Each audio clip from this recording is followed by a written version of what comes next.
OBC के मेरे सभी आदर के योग्य भाई और बहनों, आप सबको मेरा यानी अनिल जय हिंद का जय मंडल, जय हिंद।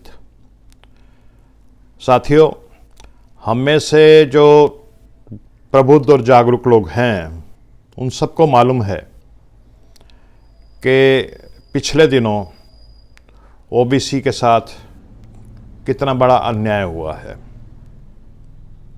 मैं आपको जानकारी दे दूं कि हालांकि ओबीसी को तो बार बार छला जाता है, लेकिन पिछले दिनों एक परीक्षा हुई जिसमें जो एमबीबीएस डॉक्टर होते हैं, जिन्हें एमडी या एमएस यानी जो पोस्ट ग्रेजुएशन करना होता है, उसके लिए भारत सरकार एक अखिल भारतीय स्तर पे एक परीक्षा लेती है जिसका नाम होता है नीट, NEET, नीट यानी नेशनल एलिजिबिलिटी एंट्रेंस टेस्ट।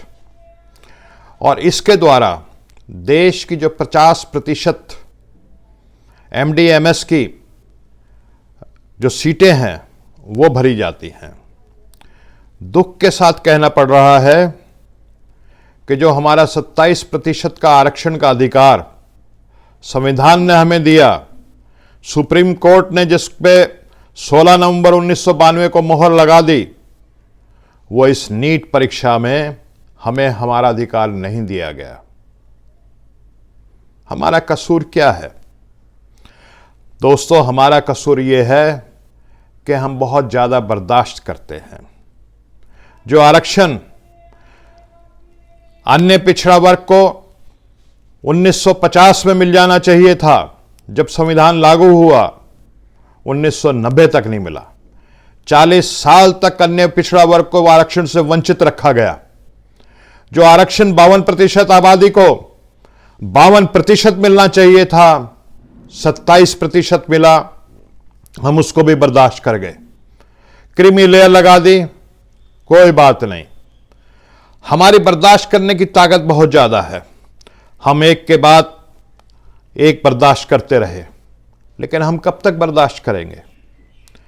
यानी कि पूरे देश में 8000 सीटें होती हैं MD/MS की, उनमें से करीब 2200 सीटों पर ओबीसी का अधिकार बनता है, और उन 2200 सीटों में हमें 0 सीट मिल रही है, 0। और हम चुप बैठेंगे क्या? जो सत्ता में बैठे लोग हैं, मैं उनको बता देना चाहता हूं कि ओबीसी का जो आदमी है वो खुददार आदमी है। वो एक हद तक बर्दाश्त जरूर करता है, वो स्वाभिमानी आदमी है, लेकिन एक हद तक जब नाक से पानी ऊपर चला जाता है तो ओबीसी की बर्दाश्त की सीमा टूट जाती है। ये वो खुददार कौम है ओबीसी की, जिसने देश की आजादी में अपने प्राणों को न्यौछावर किया। नेताजी सुभाष चंद्र बोस ने जब कहा कि तुम मुझे खून दो, मैं तुम्हें आजादी दूंगा, तो आजाद हिंद फौज में भर्ती हो गए और अपनी जानों का नजराना दिया, अपने सीने पे गोलियां खाई। 26,000 आजाद हिंद फौज में शहीद हो गए। देश को आजाद कराया अपने खून की कीमत दे करके। 1857 में राव तुलाराम ने जब अंग्रेजों के खिलाफ बगावत की तो उन्होंने हार नहीं मानी। तमाम देश में लोग राजा महाराजा अंग्रेजों के आगे समर्पण करते रहे, लेकिन खुददार राव तुलाराम ने अपनी लड़ाई जारी रखी। नालनोल के मैदान में उनकी तोपें गरजी। अंग्रेजों ने उनको बहुत लालच दिए, लेकिन उसके बावजूद भी वो माने नहीं। तो ओबीसी का वर्ग एक कमेरा वर्ग है। ये खेत में मेहनत करके फसल उगाता है, अपना पसीना बहाता है। ये दस्तकार है, ये छोटा दुकानदार है, छोटा व्यापारी है। इनके बच्चों को भी आगे बढ़ने का मौका मिलना चाहिए। ये मैं नहीं कहता, ये देश का संविधान कहता है। देश के संविधान ने 15(4), 16(4), 340 आर्टिकल के अंतर्गत इनको आरक्षण का अधिकार दिया है। किसी के बाप ने भीख नहीं दी है, हमारे ऊपर किसी ने एहसान नहीं किया है। यह हमारा अधिकार है और अगर अधिकार हमारा छीना जाएगा तो क्या हम उसे बर्दाश्त करेंगे? क्या हम चुप बैठेंगे? क्या हम हवन करेंगे? क्या हम अपनी छाती पीटेंगे, अपना सर दीवार पे मारेंगे? ऐसा नहीं होगा। इस देश के हुक्मरानों को मैं बता देना चाहता हूं कि ओबीसी का अधिकार अगर मारा जाएगा तो ओबीसी का एक एक बच्चा संघर्ष करेगा, अपने संवैधानिक अधिकार को लेगा, वो अहिंसा के मार्ग पे चलेगा, वो संघर्ष के मार्ग पे चलेगा, वो सत्याग्रह करेगा, वो सविनय अवज्ञा का आंदोलन करेगा, वो तमाम अहिंसा पे चलते हुए वो सारे आंदोलन करेगा जिससे उनका अधिकारों को प्राप्त हो। वो चुप नहीं बैठेगा। एक कवि ने भी कहा है कि बोल के लब आजाद है तेरे, बोल जुबां अब तक तेरी है, तेरा सुतवां बदन है तेरा, बोल के जहां अब तक तेरी है। तो दोस्तों, हम ओबीसी के लोगों की अगर सबसे बड़ी कमजोरी है तो वो ये है कि हम चुपचाप मेहनत करने वाले लोग हैं। हम हल चलाते हैं खेत में तो चुपचाप चलाते रहते हैं। हम कारीगरी करते हैं, दस्तकारी करते हैं तो अपना चुपचाप अपना काम करते रहते हैं। लेकिन हमें यह चुप रहने की आदत खत्म करनी पड़ेगी। ये खामोश मिजाजी हमें खत्म करनी पड़ेगी। हमें शोर मचाना पड़ेगा। हम शेर हैं तो हमें शेर की तरह दहाड़ना भी पड़ेगा, हमें चिंघाड़ना भी पड़ेगा। हम बोलेंगे, हम आवाज उठाएंगे, देश के हर चौराहे पे हम बोलेंगे, देश की हर चौपाल में हम बोलेंगे, हम चौबारे पे बोलेंगे, हम गांव में और गली में बोलेंगे, हम मोहल्ले और शहरों में बोलेंगे, हम सोशल मीडिया पे बोलेंगे, हम ट्विटर पे ट्रेंड करेंगे। और अगले 1 महीने तक मेरी आप सबसे गुजारिश है कि हम एक जन जागरण का एक कार्यक्रम चलाएंगे। पहले 1 महीने तक हम अपने समाज को, अपने ओबीसी वर्ग को जागरूक बनाएंगे, उनको बताएंगे कि कैसे हमारी हकमारी हो रही है। और ये सिर्फ हमारी हकमारी नहीं हो रही, किसी का हक मार लेना उसकी लूट होती है। ये ना सिर्फ हमारा अधिकार जाता है बल्कि समाज में हम बेइज्जत भी होते हैं।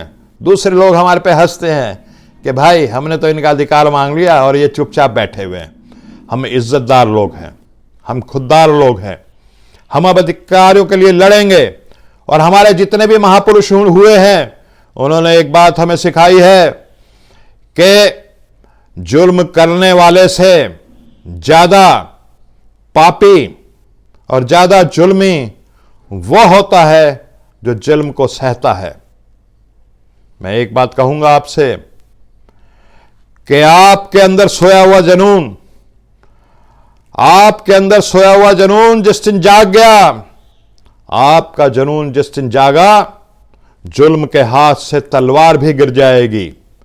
तो मैं ज्यादा नहीं कहूंगा, लेकिन आप जो लोगों से हाथ जोड़ करके रिक्वेस्ट है कि हम बोलना शुरू कर दें।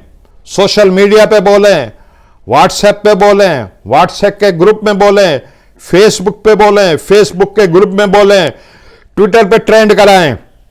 सबसे पहले अगले 1 महीने तक हमने ओबीसी वर्ग में जागृति पैदा करनी है। आज ओबीसी वर्ग के 99% आबादी को यह मालूम ही नहीं है कि उसकी बार बार कैसे हकमारी हो रही है। उसको यह मालूम ही नहीं है कि उसकी 2200 सीटों के ऊपर डकैती पड़ चुकी है। ओबीसी वर्ग अभी सो रहा है। अगले 1 महीने तक हम जन जागरण का कार्यक्रम चलाएंगे। और मेरी अपने सभी साथियों से अपील है, भाइयों और बहनों से अपील है कि वो हर जगह शोर मचाएं, शोर मचाएं, बोलें, बोलें, बोलें।